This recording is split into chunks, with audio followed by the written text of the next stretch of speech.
जी चाहे वो लिखे। ओहो स्कूल टीवी से अब समझे और सीखे। सपनों के बादल में उड़ जाए। नॉलेज के जंगल में खो जाए। सपनों के बादल में उड़ जाए।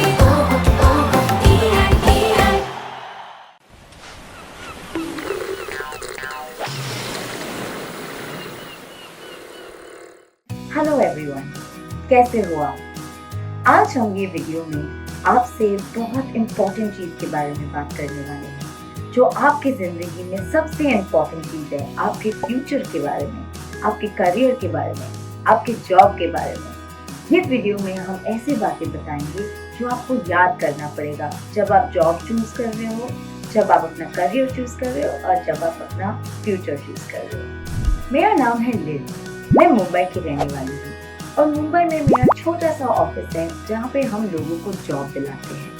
ऐसे ऑफिस को बोला जाता है रिक्रूटमेंट एजेंसी। यहाँ पे हमारे अलग अलग टाइप से क्लाइंट्स हैं, अलग अलग लोगों को हम हेल्प करते हैं जॉब पाने में, जैसे कि e commerce industry, fashion, lifestyle, advertising agency. हम जब अपने क्लाइंट्स के लिए लोग ढूंढने जाते हैं, हमें बहुत सी चीजें याद रखना पड़ता है, जैसे कि उनकी स्किल्स क्या है, इनके क्वालिफिकेशंस क्या है, उन्होंने किस तरह का पढ़ाई किया है, उनके पास क्या एक्सपीरियंस है।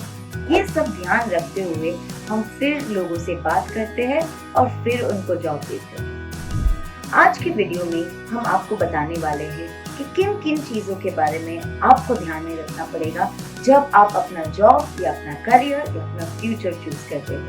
तो आज हम आपके लिए लेके आए हैं 5 टिप्स। टिप नंबर 1, अब ये याद करिए कि आपको क्या अच्छा लगता है, आपका मनपसंद चीज क्या है, आपको किस चीजों में दिलचस्पी है। क्या आपको क्रिएटिव चीजों में दिलचस्पी है, क्या आप मैथ में अच्छे हैं, या क्या आपको दूसरों को सिखाना अच्छा लगता है। ये चीजें याद रखना बहुत इम्पोर्टेंट है जब आप अपना फ्यूचर या जॉब चूज करने वाले हो। लोग हमेशा बोलते हैं कि अगर आप अपना मनपसंद चीज करो तो आपको ऐसा कभी नहीं लगेगा कि आप जॉब कर रहे हो। टिप नंबर 2, आप सही लोगों से बात करो। जब भी हम जॉब के बारे में या फ्यूचर के बारे में सोचते हैं तो हम अपने फ्रेंड से, हमारे रिलेटिव से, जो हमारे नजदीक के लोग हैं उनसे बात करते हैं।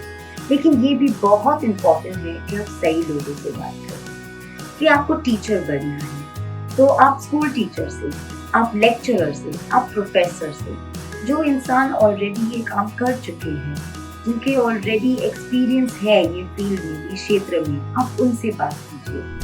ये लोग जो है आपको सही जानकारी दे सकते हैं कि किस जॉब में क्या चाहिए होता है, कौन से स्किल्स चाहिए होते हैं, कौन सा जॉब अच्छा होता है आपके लिए, कौन सा जॉब अच्छा नहीं होगा आपके लिए।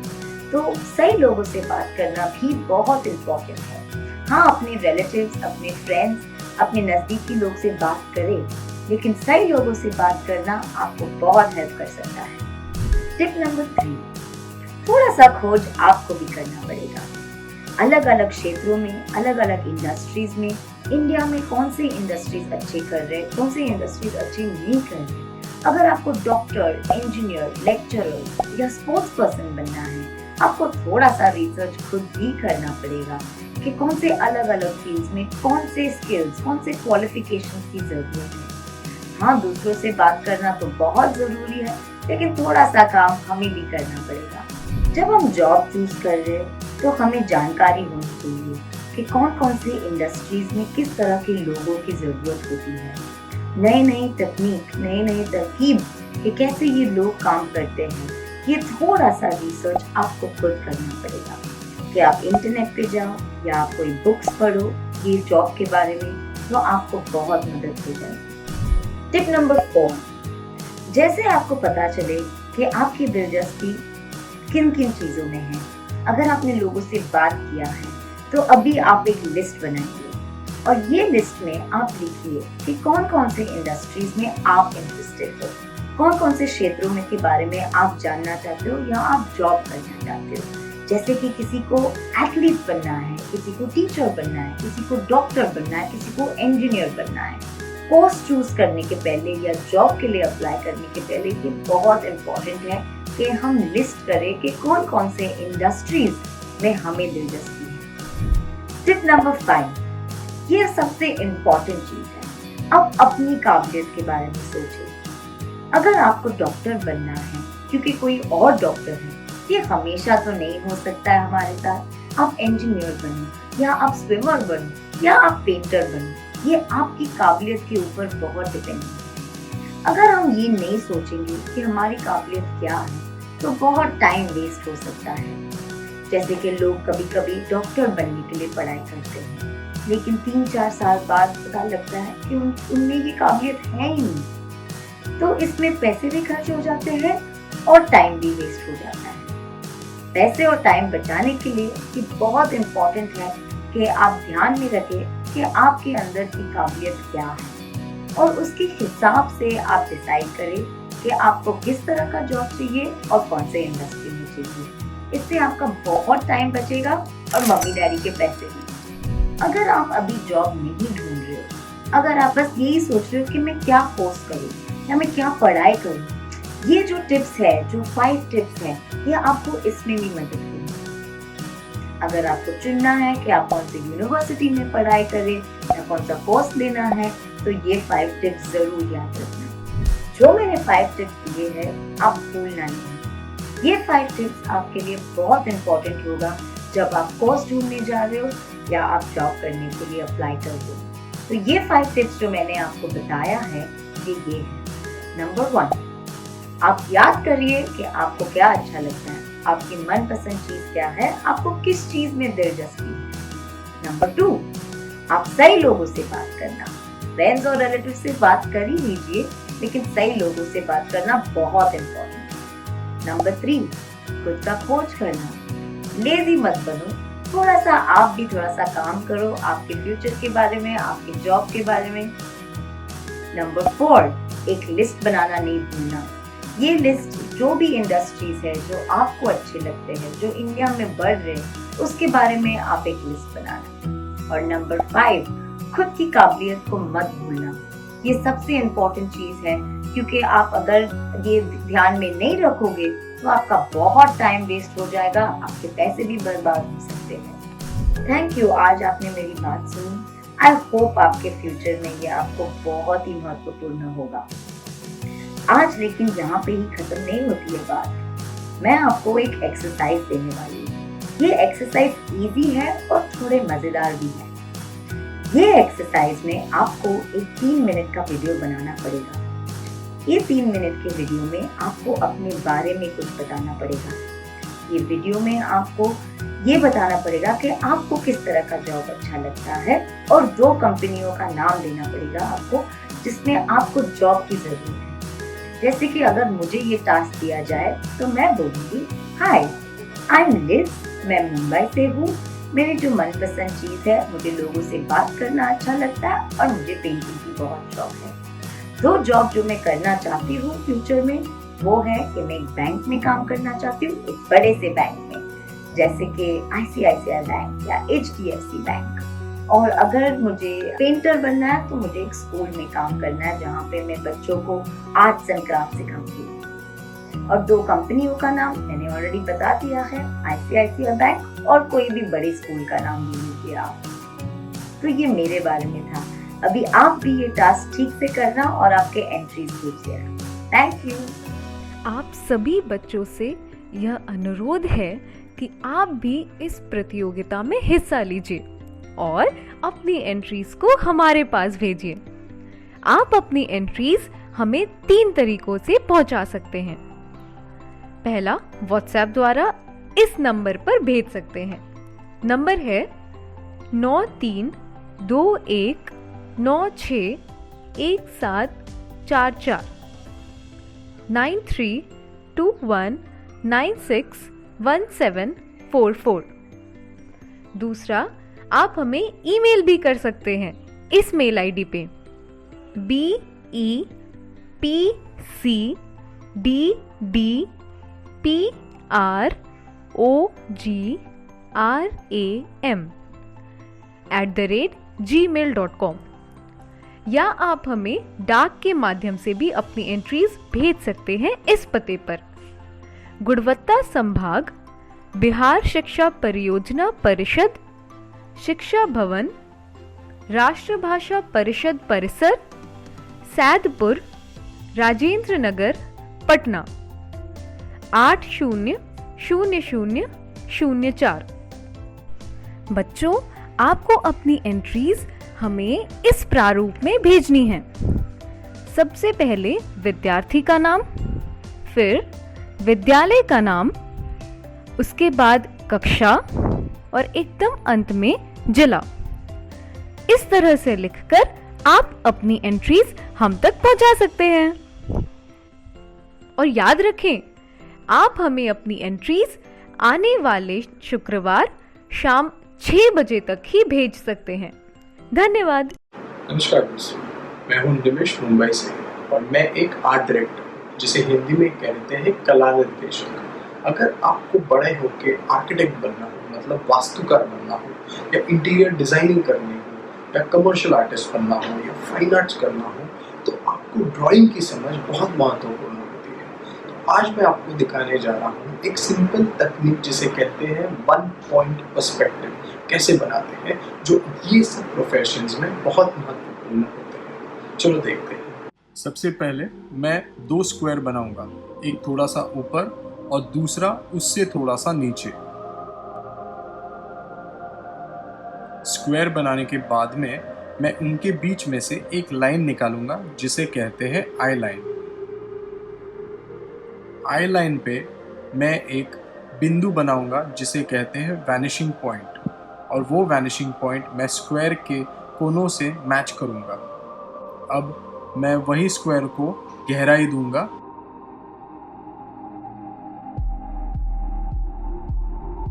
ताकि वो एक 3 डायमेंशनल ऑब्जेक्ट लगे। देखा दोस्तों, कितना आसान है ना।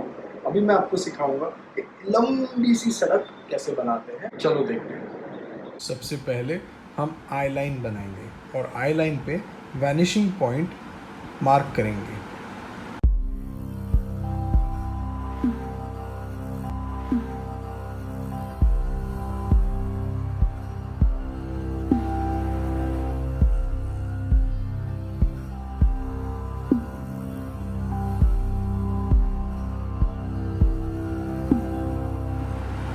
जो मैं लाइंस बना रहा हूँ वह आप स्केल से भी बना सकते हो।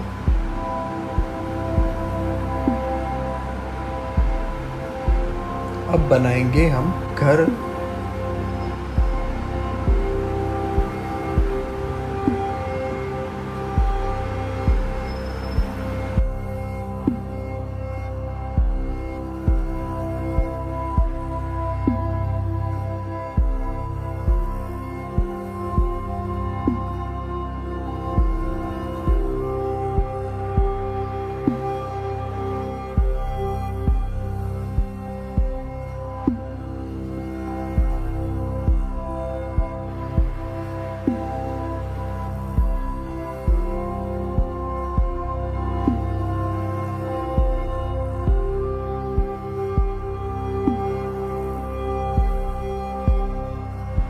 आप देख सकते हो कैसे मैं हर एक घर को गहराई दे रहा हूँ।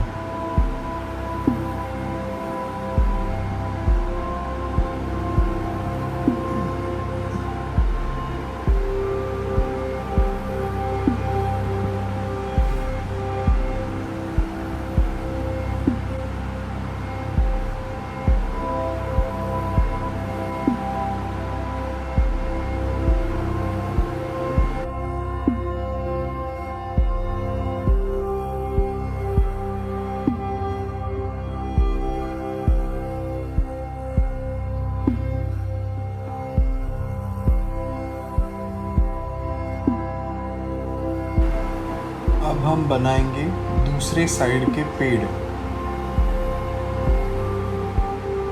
गौर से देखिए कैसे मैं सर्कल्स बना रहा हूँ जो बड़े से छोटे हो जा रहे हैं, जो है हमारे पेड़ों का फ्रेमवर्क।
इसे कहते हैं शेडिंग।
अब हम सारे पेंसिल के निशान मिटा देंगे।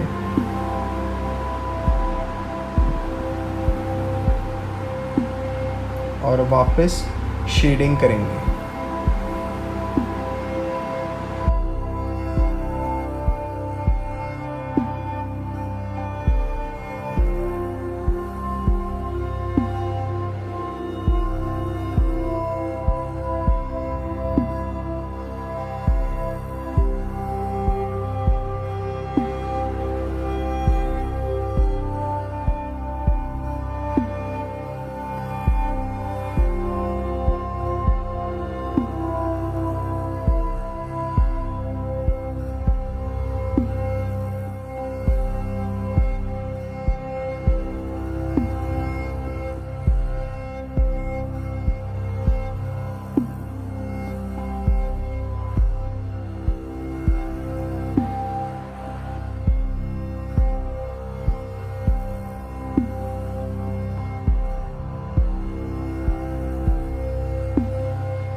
और ये रहा हमारा 1 पॉइंट पर्सपेक्टिव तैयार।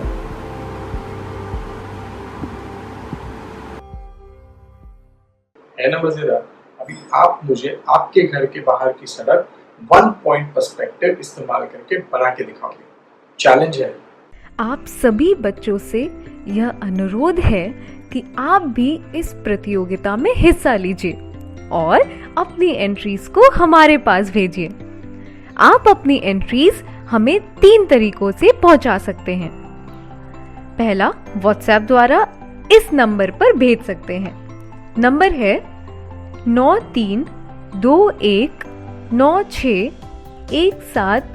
9321961744। 9821961744। दूसरा, आप हमें ईमेल भी कर सकते हैं इस मेल आईडी पे BEPCDDPROGRAM@gmail.com, या आप हमें डाक के माध्यम से भी अपनी एंट्रीज भेज सकते हैं इस पते पर।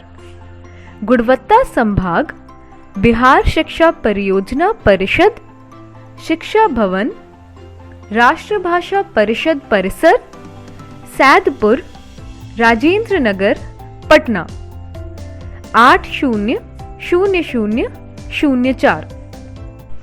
बच्चों, आपको अपनी एंट्रीज हमें इस प्रारूप में भेजनी है।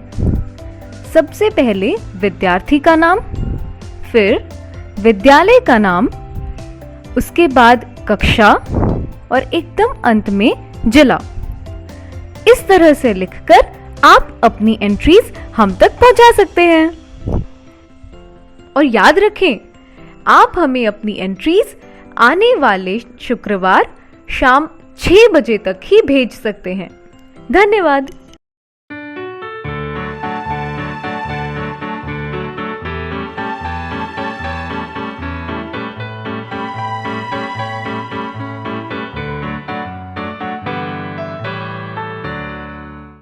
मैं रिपु सुदन सिंह, ग्राम बेंड्री, पंचायत करवा, डिस्ट्रिक्ट बांका का निवासी हूँ और मैं अभी मधुमक्खी पालन क्षेत्र में काम कर रहा हूँ।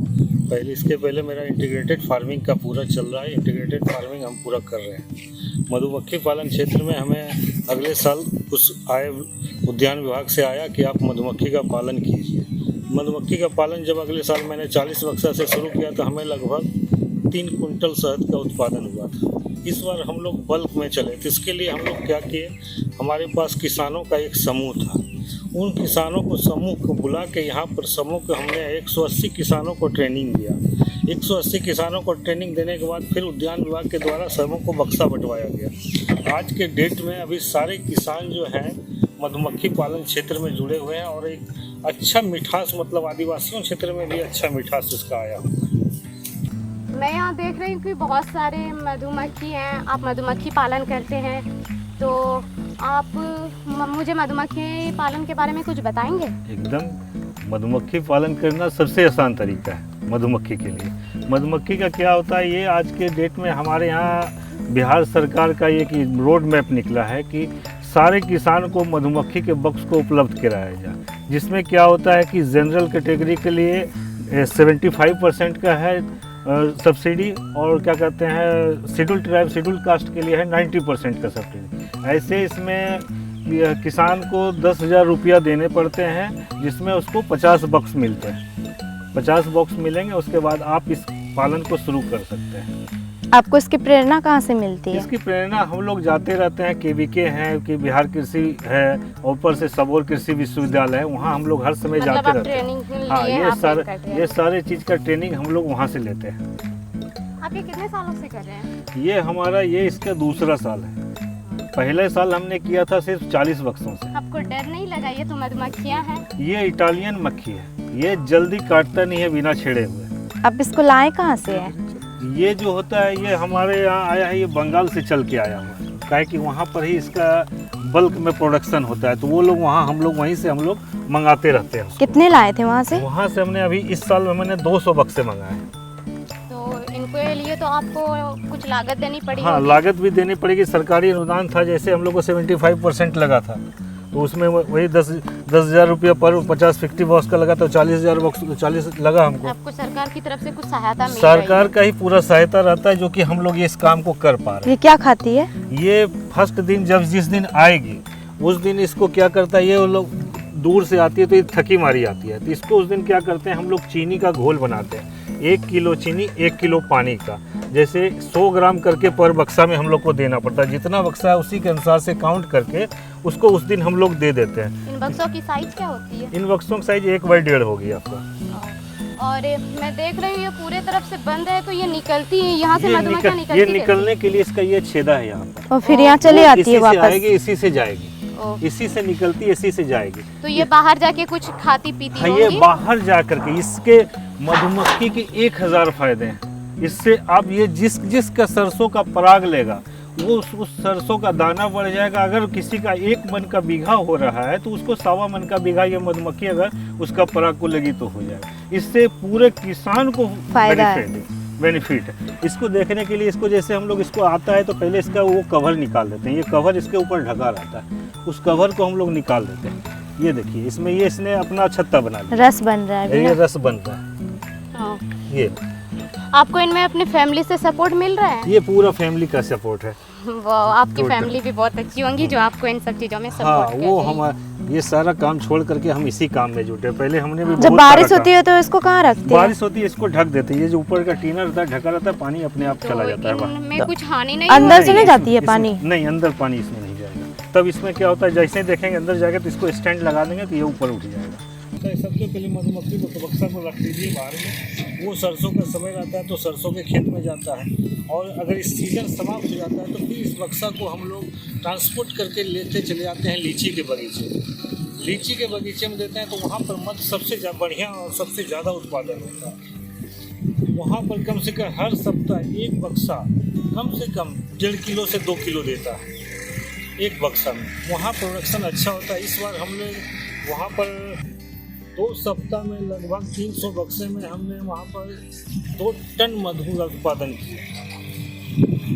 पालन करना एकदम आसान विधि है। इसमें किसानों को कुछ नहीं करना पड़ता है, सिर्फ टाइम पे उसका मध निकालना पड़ता है और उसको देखना है कि वो सही सलामत है कि नहीं, कहीं वहाँ चींटी तो नहीं लगा है, कहीं ये तो नहीं लगा है, सिर्फ उस पर ध्यान देना। मैं देख रही हूँ यहाँ इतनी मधुमक्खियाँ हैं और एक मधुमक्खी काटने से हाँ हमें इतना दर्द होता है। तो इतनी मधुमक्खियाँ हैं तो अगर आपको ये मधुमक्खियाँ काटेगी इसके 2-3 फायदा हैं। एक तो आपको मलेरिया बुखार कभी नहीं होगा 1 साल के लिए। अब फलेरिया में ये सुटेबल रहता है कि फलेरिया को पेशेंट को जहाँ फलेरिया होता है उसको इसका ढंग से ट्रीटमेंट होगा तो उसका फलेरिया भी सही हो सकता है। वो मतलब मधुमक्खियाँ के बहुत सारे फायदे हैं। मधुमक्खियाँ से सिर्फ फायदे ही फायदे हैं, इससे नुकसान कुछ नहीं।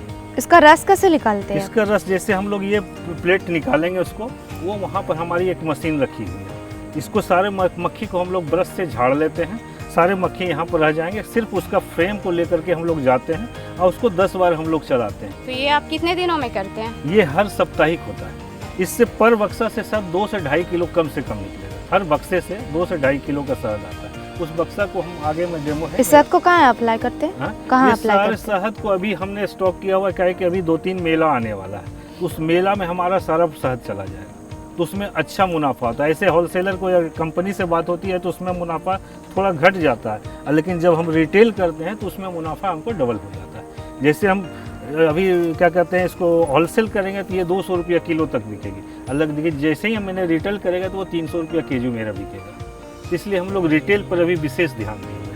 मधुमक्खी पालन के अलावा और भी कुछ करते हैं आप? मधुमक्खी पालन के साथ साथ हमारा इंटीग्रेटेड फार्मिंग सिस्टम का पूरा प्लॉट बैठा हुआ है, जिसमें हमारा मत्स्य पालन भी चलता है, हॉर्टिकल्चर का चलता है और आपका जितना बागवानी मिशन का जितना काम होता है वो सब चल रहा है। अभी बकरी फार्म मेरा बन रहा है, वो भी वहाँ आ जाएगा। ये इंटीग्रेटेड जो सरकार की मोदी जी की योजना है कि वो डबल इनकम, तो हम लोग डबल इनकम नहीं, हम लोग 10 गुना इनकम इससे ज़्यादा कमाते हैं अगर समेकित। आपने जब पहली बार ये बक्से लाए तो कम लाए होंगे और फिर देख रही हूँ ये बहुत सारे बक्से हैं। तो क्या आपको सरकार की तरफ से हर बार सहायता मिलती है? कुछ ज्यादा बक्से दिए जाते हैं? नहीं, हर बार एक किसान को 50 ही बक्से मिलते हैं। तो हम लोग 4 किसान मिल करके फिर उसको जितना बढ़ाना होता है। एक किसान को 1 साल अगर इस साल मिला तो अगले साल नहीं मिलेगा, फिर उसको दूसरे आदमी के नाम से लेना पड़ता है। चाहे आपके घर के मेंबर हो, चाहे और किसान सब हो, जो सब ट्रेनिंग किए हुए रहते हैं उनको फिर। तो ये आप घर में नहीं बना सकते? नहीं, घर में बक्से हम बना सकते हैं। मक्खी को अब नहीं ला सकते? नहीं, मक्खी इसी को हम लोग बढ़ा सकते हैं। जैसे फ्रेमिंग करके अपना फ्रेम हमने बनाना शुरू कर दिया। अब इस बार से क्या होगा कि हम अपना बक्सा खुद बढ़ा रहे हैं। जैसे अभी हमारे पास 200 बक्सा है, इस साल हम 250 इसको कर लेंगे। ये जालियाँ किस काम में? ये जालियाँ जब हम लोग किसी ट्रांसपोर्टिंग में कहीं जब इसको बाहर ले जाएंगे, जैसे अभी इसको हमको नौगछिया ले जाना है, हाँ। तो वो उसको पूरा खोल के उस जाली को सेट करना पड़ता है जिससे मक्खी ऊपर से नहीं निकले। ट्रक बस में जाता है तो ढीलता डुलता है तो उसको चोट लगने का डर है, इसलिए उसको हम लोग सील कर देते हैं। इससे आपको कोई हानि नहीं है? नहीं, इससे हमको भी हानि नहीं है, राहगीर को भी हानि नहीं। ये मशीन जो- कहाँ है वो? ये शहद निकालने वाली मशीन, मशीन यहाँ पे रखी हुई है बच्चे, वहाँ चले आपको दिखाते हैं। ये मशीन कैसे काम करती है? ये हाथ से ही चलाना पड़ता है इसको, ओह, रोटेट करना पड़ता है। 10 बार इसको रोटेट कर दीजिए, ये चालू हो जाएगा, निकल तो जाएगा। इनके लिए कुछ बिजली वगैरह की जरूरत कोई चीज़ पड़ती की है? ज़रूरत नहीं, इसमें बिजली वगैरह कोई चीज़ का नहीं है, डायरेक्ट हाथ से चलाइए। ये मधुमक्खी का छत्ता हो गया, इसी के अंदर में ये मध बना है। ये जो देख रहे हैं आप, इसी के अंदर में इसका मध जमा होता है। इसी को हम लोग फिर रोटेट करके मधुमक्खी को ढाल करके फिर जा करके मशीन में डालते हैं, उसको घुमाते हैं, उसके बाद इससे रस निकलता है। ये मधुमक्खी का छत्ता आप देखिए, इसके ही काम रहता है, पराग का लाके आना अपना इसमें जमा होता है, फिर इसको मशीन में डाल करके और उसके बाद इसको फिर सारा मध निकलता है। मैं यहाँ देख रही हूँ कुछ भी मशीनें हैं, लेकिन जिस हिसाब से मधुमक्खियाँ पालन हो रही है, डब्बे हैं, तो उनके हिसाब से ये मशीनें कम पड़ एक रही हैं। मशीन ही काफ़ी है, एक मशीन एक काफी ही है। मशीन काफ़ी है इसके लिए। ये मशीन आप लोग को मिला या फिर ये सरकार? सभी सरकार की तरफ से मिलती है हम लोग को। ये इनका काम क्या है? ये जो इसमें जैसे हमारा वो फ्रेम रहता है, उस फ्रेम को ला करके इसमें डाल देते हैं।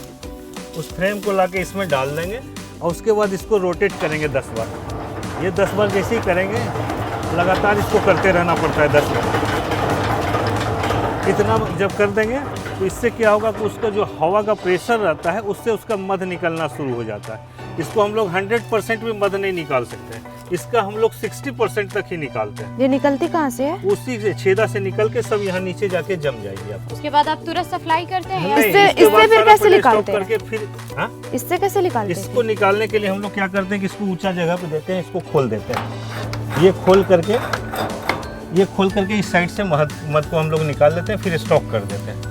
जब स्टॉक हो जाएगा, रॉ मटेरियल हो जाएगा तैयार, उसके बाद फिर हम लोग इसको ड्राम या किसी चीज़ में रखते हैं, फिर अपना प्रोसेस करके फिर इसको पैकिंग करेंगे। प्रोसेस करने के लिए इसमें एक विधि है कि जैसे हम लोग एक टब लेते हैं पानी का बड़ा, उस पानी के टब में आधा पानी भर देते हैं। आधा पानी भरने के बाद फिर उसमें छोटा टब उसमें डालते हैं, नीचे ईटा डाल करके। अब फिर उसमें मध डालते हैं, उसके बाद फिर उसको 2 घंटा तक ले हीट करते हैं। जब तक ले पानी उबाल मार करके मध को पूरा गर्म नहीं कर देता है, तब तक ले उसको उबालते रहते हैं। जब वो पूरा उबल जाता है तो उसको छान करके निकाल देते हैं। छान में जैसे आप लोग जैसे दाल उल बनाते हैं तो कैसे उसमें गाढ़ा जाता है सादा टाइप का, उसी तरह इसमें भी निकलता है। उसको हम लोग शुद्ध कपड़ा से छाप के, सूती कपड़ा से छाप के निकाल के फिर उसको ठंडा होने के लिए 16 घंटा के लिए छोड़ देते हैं। क्योंकि जब मध एक बार गर्म होता है तो उसको कम से कम 16 घंटा लगता है ठंडा होने में। जब वो ठंडा हो जाता है तो फिर उसको हम लोग पैकिंग करने के लिए लगा देते हैं। अभी हम लोग बल्क में 22 केजी 50 केजी का ड्राम में रखते हैं। अब बाद में सब इसको 1 किलो, आधा किलो, 250 जिस अनुसार से ये डिमांड रहा, उस अनुसार से हम लोग पैकिंग करके इसको मार्केट में सेल करते हैं। मधुमक्खी पालन आज के डेट में सभी किसानों को निहायत ही जरूरी है। इससे क्या होता है कि हमारे मधु तो मिलता ही है, इसके साथ साथ अगर सरसों के खेत में जाता है, अगर मान लीजिए उसका बीघा में 1 कुंटल 2 कुंटल होता है, तो वो उसको 2.5 गुना 1 गुना बढ़ा देता है। मतलब 2 कुंटल होता है तो आपको 2.25 कुंटल का उत्पादन बढ़ जाता है। जितना ये पॉलिनेशन करता है उतना ही उसका शहद का बिक्री बढ़ता है। लीची के बगीचा में जान के लिए आते हैं, बगीचा वाला सब ऑर्डर दे के बुलाते हैं कि आप लोग खुद आइए, हमारे यहाँ लगाइए, हमारे यहाँ लगाइए। इसलिए कि उसके यहाँ अगर लीची मतलब 100 कुंटल का पैदा होने वाला, अगर वहाँ पर मधुमक्खियाँ चली जाती है, पॉलिनेशन होता है, तो उसका मोटा मोटी 1.5 से 2 कुंटल का उपज बढ़ जाता है। मधुमक्खी के लिए ट्रेनिंग निहायत जरूरी है किसानों को। ये 1 सप्ताह या त्रिदिवसीय, हमारे यहाँ इस बार त्रिदिवसीय होता है, जिसमें हमने 180 किसानों को ट्रेनिंग दिया और लिया भी। तो उसमें क्या होता है कि ट्रेनिंग में ये सारा चीज़ बताया जाता है कि आप मधुमक्खी पालन करते हैं तो इसको कैसे रखना है, कैसे क्या करना है, कैसे इसका छत्ता को देखना है, कब इसमें क्या चींटी नहीं लगे तो उसका क्या उपाय करना है, कब इसका स्टैंड बनाना है। ये सारा चीज़ हम लोग को ट्रेनिंग के समय सिखा दिया जाता है। उससे क्या होता है कि किसानों को दूसरों को बुलाने की ज़रूरत नहीं पड़ता, वो खुद ही मधुमक्खी को छत्ता को निकाल करके अपने से उसको मशीन में डाल करके मध उसका निकाल सकते हैं। और किसान को भी ये हो जाता है कि ये काम हम खुद कर सकते हैं, दूसरों से नहीं करवाना। और ये ज़्यादा देर का काम नहीं रहता है। अगर मान लीजिए एक किसान को 10 बक्सा है तो उसको ज़्यादा से ज़्यादा 3 से 4 घंटा लगता है इसका मध निकाल करके फिर अपना इसको इसमें जाली में जैसे मध निकालते हैं हम लोग मशीन में डालते हैं। मशीन में जैसे ही ख़त्म हुआ मध निकालना, उसको तुरंत हम लोग उसी बक्सा में डालते हैं। इसमें ये कोई डिमेरिट किया है, जिस बक्सा का ये छत्ता रहेगा उसी बक्सा में इसको रखना है। अगर इसको दूसरे बक्सा में डाल दिए तो फिर न वो उस बक्सा का मक्खी को सारा उड़ा देगा और इसका भी सारा को इधर से उधर कर देगा। इसलिए जिस बक्सा से हम लोग छत्ता निकालते हैं उसी बक्सा में फिर उस छत्ता को डालना पड़ता है। और इस बक्सा का इसका रेंज रहता है, जैसे मधुमक्खी हमारे यहाँ इसका रेंज 3 किलोमीटर का रेडियस रहता है। ये 3 किलोमीटर का रेडियस में राउंड में चारों तरफ जा करके अपना खाना लेकर के आती है। इसका ये नहीं है कि एक ही साइड 3, ये रेडियस में 3 किलोमीटर के रेडियस में ये जा करके अपना खाना खुद लाती है और अपना खाना भोजन को जमा करती है। हम इसका काम रहता है खाना लेके रखना, हम लोग का काम रहता है कि फिर सप्ताह में अगर भर जाए इसको, ताकि ज़्यादा हो जाएगा तो इसमें मधुमक्खी फिर भागना शुरू हो जाती है, इधर से उधर होना। तो इसका रस को हम लोग थोड़ा निकालते हैं। अगर बक्सा में देख लें ज़्यादा मधुमक्खी हो गया है तो फिर इसमें 2 फ्रेम और बढ़ा देते हैं, जिससे कि मधुमक्खी और उसमें बनते चला जाए। जैसे हम लोग अभी 4 फ्रेम से शुरू करते हैं, फिर जैसे ही देख लिए मक्खी बढ़ा तो उसमें 2 फ्रेम और डाल देते हैं। उससे क्या होता है कि हमारा मध का भी उत्पादन बढ़ता है और मक्खी भी मेरा संख्या बढ़ते जाता है। जितना मक्खी का संख्या बढ़ेगा उतना ही अच्छा मध का उत्पादन भी शुरू हो जाता है। तो आप बोले क्या कि आप इसे हर हफ्ता निकालते हैं, तो उससे आपको क्या बेनिफिट होता है, कैसे आपको फायदा होता है? फायदा हुआ नहीं बच्चे, आप देख लीजिए एक बक्से से आपको 2.5 किलो मध निकलता है। 2.5 किलो का दाम आपका कितना हुआ? 500 रुपया। अगर मार्केट में 200 रुपया की दर से भी देखते हैं तो 500 रुपया होलसेल पे। एक बक्सा से अगर 500 निकलता है तो 200 बक्सा से कितना निकलेगा?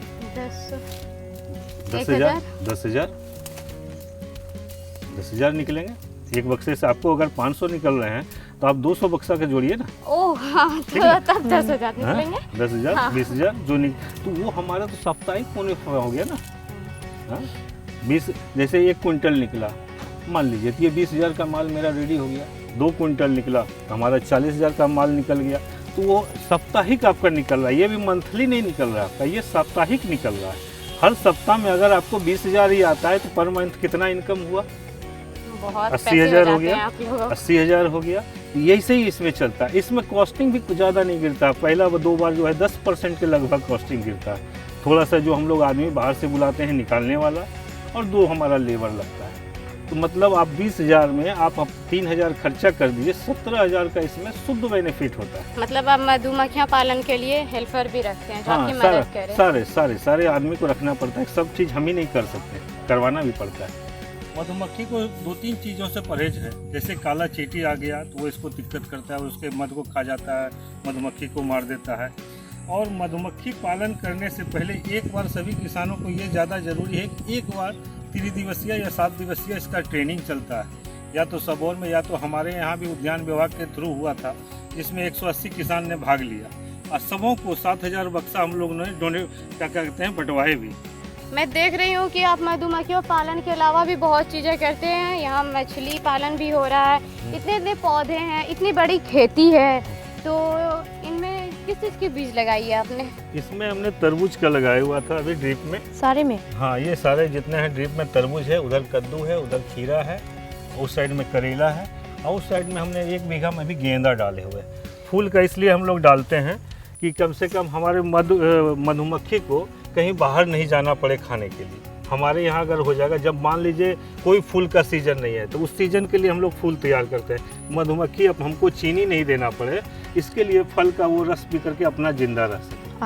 आपको फूल बाहर से लाना पड़ता होगा? हाँ, फूल का गाछ हम लोग लाते हैं, अभी लगाए। यहाँ का फूल खत्म होता है, जैसे अभी यहाँ का खत्म हुआ तो हम लोग नवगछिया का खत्म हो गया तो फिर हम लोग जंगल ले जाते हैं, झारखंड का जंगल ले गए। झारखंड में हुआ तो फिर उसी जगह कहीं पर हम लोग को वन तुलसी मिल गया तो फिर उसको उठा। मेन इसका खर्च जो है 15 से 20% हम लोग जो भी है इसमें कम से लगता है हमारा ट्रांसपोर्टिंग वही खर्चा 10% लगता है, 10% हमारा स्टाफ पेमेंट जाता है। मान लीजिए हम लोग इसको अगर अभी हम लोग खुले में रिटेल करते हैं 300, तो 300 का 20% आप जोड़ लीजिए, उसी के अनुसार से हम लोग का ये कॉस्टिंग खर्च में चला जाता है और टोटल मुनाफा हम लोग रिटेल 300 में बेचते हैं और होलसेल 250 रुपया में यहाँ पर मध अपना उत्पादन करके बेच देते हैं। इसका यही है, मध उत्पादन में कुछ नहीं है, अपना खाली किसान अगर सजग रहे, अगर ट्रेनिंग किए हुए हैं, आराम से इसका काम कर सकता है। इससे बढ़िया कोई धंधा नहीं है आज के डेट में किसानों के लिए, क्योंकि सारा काम खुद मधुमक्खी करती है। हमारा काम सिर्फ रहता है कि मध को निकालना, उसको प्रोसेस करना, मार्केट को उपलब्ध कराना। मार्केट में जितना जल्दी ये जाता है उतना ही किसान के लिए और बेनिफिट का होता है। यहाँ इतने इतने अमरूद के पेड़ है, तो ये पेड़ आपने कहाँ से लाए? ये पेड़ हमने बांका केवीके से 200 मंगाए थे और 50 सबोर से मंगाए थे। सारे मदर प्लांट हैं। ये कितने दिन देख रहे हो इतने छोटे छोटे पेड़ हैं, लेकिन इनमें अभी भी अमरूद है। हाँ। तो आप किस केमिकल का यूज करते हैं जो इतने जल्दी ये लोग हम फल लोग रहे हैं? इसमें केमिकल का यूज ही नहीं करते, हम लोग अपना डिकम्पोजर बनाते हैं। ये कितने दिन में जैविक फल खाद देते आप जैविक लोग खाद खुद खुद से बनाते हैं, वही डिकम्पोजर, कोई बीमारी हुआ डिकम्पोजर देते हैं। चाहे नीम का पत्ता को हम लोग उबाल करके रखते हैं 5 लीटर, जैसे 10 लीटर पानी है तो उसको 2 लीटर बना करके उसको रखते हैं, उसका छिड़काव कर देते हैं, तो कोई कीड़ा वाला तीतना वाला जितना लगता है वो सब नहीं लगता है। मतलब आप किसी भी केमिकल का इसमें यूज नहीं, इसमें हम लोग किसी केमिकल, ये पूरा हम लोग ऑर्गेनिक इसको बना रहे हैं। मैं देख रही हूँ कि वहाँ जैविक खाद भी बन रही हाँ। है, तो वो आप किस प्रकार बनाते वो हैं? नाडेप सिस्टम है, उसमें बनता है कि जितना भी आपका हरा कचरा निकलता है, जो भी इधर का निकलेगा, वो सारा चीज़ हम लोग उसमें डाल करके फिर उसको मिट्टी से लेवल कर देते हैं, उसको पैकिंग कर देंगे। उसका 3 महीना बाद वो सारा हमारा खाद बन के रेडी हो जाएगा। उसके बाद आप हर जगह छिड़काव उसके बाद हर जगह जहाँ जहाँ ज़रूरत है उसके अनुसार से हम लोग। और मत्स्य पालन, जो आप मछली पालन कर रहे हैं, तो इतने बड़े बड़े तालाब है, इतने सारे तालाब है, तो ये आप मतलब कैसे कर रहे हैं? ये सब कैसे पॉसिबल हो रहा है? अकेले इतना सब कुछ करना? अकेले ही सारा तो काम तो आदमी करता है ना, हमारे पास भी तो उसी के अनुसार से काम कर लगाना पड़ता है ना, आदमियों को उसी के अनुसार से लेबर को करना पड़ता है। तो ये क्या आप दिखा सकते हैं मछली पालन हम लोग को? हाँ? मछली पालन दिखा सकते हैं हम हाँ, लोग को? मछली पालन क्यों नहीं दिखा सकते? मछली पालन के इतने इतने मछली पालन के जो बिये हैं, कहाँ से लाए? आते हैं? ये हम लोग कलकत्ता से मंगाते हैं। अभी लोकल में फिर हैचरी खुल रहा है, हमारा सबोर में भी हो गया है, लेकिन अभी तत्काल में हम लोग वहीं से मंगाते हैं। तो आपको कैसे इनमें पैसे पड़ते हैं? मतलब आप लाते हैं तो क्या लागत आती है इनकी? इसमें लागत जैसे हम लोग लाते हैं उसमें 200-250 रुपया केजी आता है, तो 1 केजी में लगभग 200 पीस आता है। तो उसी के अनुसार से हम लोग तालाब में मान देते हैं कि इस तालाब में हमको 2000 देना है कि 5000 देना है। उसी हिसाब से आप तालाब भी बनवाते हैं? उसी के अनुसार से, तालाब के अनुसार से ही हम लोग उसमें बीज डालते हैं। इनसे आपको फायदा? इससे तो हमको फ़ायदा ही फ़ायदा है ना। एक तो पानी का लेयर हमारा सही रहता है, यहाँ अगल बगल के जितने हैं कुएँ नाले जल्दी सूखते नहीं हैं, और हमारा यहाँ का भी वातावरण सही रहता है। तो आप मछलियों को बेचते होंगे? हाँ, मैं इस मछलियों को सारा हमारा यहीं से बिक जाता है। टोटल व्यापारी आएंगे, वो सब यहीं पर से हम निकालते जाएंगे, वो लेकर के चले जाते हैं। एक प्रकार के आप उद्यमी ही हैं। उद्यमी ही बनना पड़ेगा आज के डेट में। किसान से सिर्फ काम नहीं चलेगा, किसान के साथ उद्यमी बनना एकदम निहायत जरूरी है। और जो आप सोचिएगा सिर्फ धान गेहूं कर लेंगे तो उससे आपको कोई बेनिफिट नहीं होगा। नहीं, हमें तो विलुप्त हो रही प्रजातियों को बचाने के लिए ये सब करना ही चाहिए। जैसे मैं देख रही हूँ यहाँ इतने सारे फूल से लगे हैं, तो इन्हें बचाने के लिए हमें ये सब करना ही चाहिए। ये कहाँ से लाए आप? ये हमारा देवघर का प्लांट था, वहीं से हमने लाया था इसको। ओह, बहुत अच्छी ये हम कहीं भी जाते हैं बाहर, तो जहाँ हमें जो चीज़ अच्छा लगता है उस चीज़ को हम कलेक्ट करके यहाँ पर कम से कम 10 पौधा भी लगा देते हैं। अभी हमने नागपुर गया था तो वहाँ से 4 गो सीताफल का पौधा पाया, जिससे शरीफा कहते हैं यहाँ देहाती भाषा। हाँ, उसको भी हमने लगाया, वो भी लग गया। अभी ICR दिल्ली से हमने 4 अंगूर के पौधे लाए, वो सारे भी मेरे खड़े हो रहे हैं। ऐसे ही करके हमने सारा को धीरे धीरे कलेक्ट करके शुरू कर रहे हैं इसको। मछली के बीज जो लाए आप कैसे लाए वहाँ से? वहाँ से वो पिकअप भान में आता है, उसमें पानी डाल दिया जाता है, तिरपाल डाल करके पानी डाल करके उसको उसी में चलाते रहना पड़ता है हाथ, तब वो वहाँ से आता है। ये 2 आदमी ट्रक में लाते हैं? हाँ, नहीं, वो पिकअप भान में ही आता है। उनके लिए गाड़ी आती है? हाँ, उनके लिए गाड़ी स्पेशली आएगी, उसमें 2 आदमी चाहिए जो कोई हिलाते रहता है उसको, पानी को तो जितना इनको रोटी। खाना कैसे देते हैं? इस लोग को खाना तो हम लोग जैसे बोरा में पैक करके उसको डाल देते हैं। उसके लिए मतलब अलग से खाना लाना पड़ता हाँ, है? अभी अलग से देना पड़ रहा है, लेकिन जब हमारा मुर्गी का हो जाएगा, ये सब हो जाएगा, तो हमको अलग से देने की जरूरत नहीं पड़ेगी। तब हम खुद अपना खाना बना करके इसको भी देते जाते हैं। कितने दिन में निकालते हैं मछली को आप ये यहाँ से? मछली आपको 7 से 8 महीना में निकलना शुरू हो जाता है। इतनी जल्दी ये बढ़ जाती हाँ, है? बढ़ जाते हैं। इसका खाने के ऊपर होता है, जितना खाना है। जैसे आज के डेट में पंगेसियस एक मछली है, सीलन जिसको कहा जाता है, वो सिर्फ खाना पर ही रहता है। जितना उसको खाना दीजिएगा उतना ही जल्दी वो बढ़ेगा। आपको इससे बहुत ही बेनिफिट होता है? हाँ, इससे बेनिफिट है। पहले हमने तालाब ही किया था, तालाब से ही इसी की कमाई को इसी में लगा के आज के डेट में मेरा इतना बड़ा प्रोजेक्ट चल रहा है। आपको ये सब करने के लिए कितनी लागत की जरूरत पड़ी? पहले तो हम लोग 5 लाख से इसको शुरू किए थे, लेकिन आज के डेट में हमारा प्रोजेक्ट 25 लाख से पार कर तो गया। ये सब आपने घर से किया था? ये 5 लाख हमारे हैं, हम हैं, हमारे हैं भाई हैं, सब अपने मिल करके हम लोग सब ये काम को जुटाए। थोड़ा बैंक भी है। कितने किस्म की मछलियाँ हैं इसमें? इसमें अभी 4-5 किस्म की मछली में रेहू है, कतला है, मिर्का है, पगेसियस है, ये सारे मछली हैं। क्या हम आपके पास आ सकते हैं सीखने के एकदम लिए? शौक से, हमारा ये दरवाजा एकदम खुला हुआ है कि जितने भी आदमी आएंगे, हम लोग जितना हम लोग बांटेंगे उतना ही उसको भी ज्ञान होगा, हमारा भी ज्ञान होगा। यहाँ पे आपके पास आके ये सब चीजें सीख सकते हैं। एकदम आराम से सीखने के लिए ही ये पूरा बना है। इसमें हम लोग ट्रेनिंग भी देते हैं। अभी मधुमक्खी का भी ट्रेनिंग चला था, उसका भी अभी बैनर लगा ही हुआ है। 6 तारीख से हमारा चला था, 6 से 8 तक हम लोग यहाँ सिखाते भी है। वो सब जो पेड़ दिख रहे किस चीज के हैं? कहाँ पे? उसमें बीच में सागवान के पौधे लगे हुए हैं और वो हर जो अमरूद छोटे के बीच छोटे में। अमरूद के? हाँ, वो छोटे छोटे सारे अमरूद के पौधे लगे हुए हैं। मुझे आपसे मिलकर बहुत ही अच्छा लगा। हमें बहुत भी। चीजें जानने Thank को you. मिली जिसके बारे में हमने पढ़ा तो था, कभी कभी देखा भी था, लेकिन आज खुद से सामने से देखना, आपसे पूछकर इन सब के बारे में जानना बहुत ही अच्छा फील का। यहाँ की हवाएं भी शुद्ध है क्योंकि आप तो किसी प्रकार के केमिकल के इस्तेमाल ही नहीं करते हैं। नहीं। तो हमें यहाँ पे बहुत बहुत बहुत खुशी हुई आपसे मिलकर। हमें भी आपसे थैंक यू। मिलकर भी बहुत Thank you. खुशी है। Thank you. क्या हो गया कि जैसे हम लोग मध का उत्पादन कर लिए हैं, पैकेजिंग भी हो गया, सारा चीज़ हो गया, लेकिन लॉकडाउन के चलते कुछ कठिनाई आ रही है, जिसमें हमारा जो माल है, जहां हम लोग का बिकने का मार्केट उपलब्ध रहता था, उसमें अभी ट्रांसपोर्टिंग के चलते हमारा माल इधर से उधर नहीं जा पा रहा। थोड़ा सा प्रॉब्लम है, लेकिन ये प्रॉब्लम भी आने वाले दिनों में सॉल्व हो जाएगी। और हमारी कंपनी समूह से भी बात है, सारे कंपनी करेंगे, सारे किसान भाइयों से ही हम लोग मध का परचेजिंग करेंगे। इसलिए हम लोग ये भी हैं, हमारे यहाँ अभी बांका डिस्ट्रिक्ट में ये रिकॉर्ड उत्पादन इस बार का है। सारे किसान लोगों को लेकर के कम से कम 8 टन का उत्पादन इस बार बांका डिस्ट्रिक्ट ने किया है।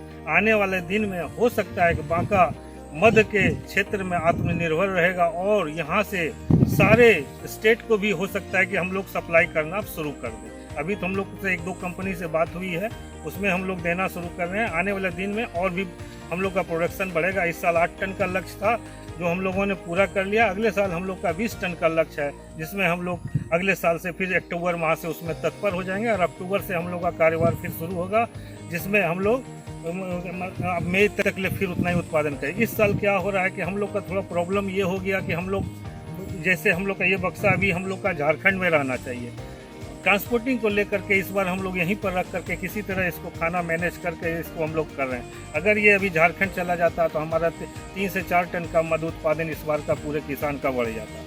ट्रांसपोर्टिंग को थोड़ा सा प्रॉब्लम के चलते इस बार किसान भाई लोग को थोड़ा सा नुकसान हुआ है, लेकिन आने वाले दिन में जब लॉकडाउन खत्म होगा तो बांका मध के क्षेत्र में अग्रणी रहेगा। मैं रिपुसूदन सिंह, भिंडी, बांका।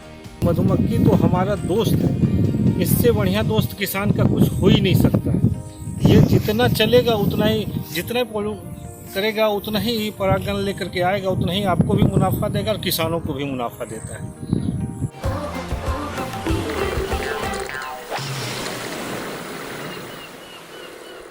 नमस्कार। हमारा देश और पूरा विश्व आज कोविड-19 की चुनौती का सामना कर रहा है। कोविड-19 अभी खत्म नहीं हुआ है। ऐसे में हमारा फर्ज है कि हम सतर्क रहें। इसलिए जब तक दवाई नहीं तब तक कोई ढिलाई नहीं। कोरोना से बचाव के लिए जरूरी है नियमित रूप से हाथ धोना, मास्क पहनना और आपस में उचित दूरी बनाए रखना। याद रखिए, 2 गज दूरी, मास्क है जरूरी। खांसी, बुखार या सांस लेने में कठिनाई होने पर हेल्पलाइन नंबर 1075 पर संपर्क करें।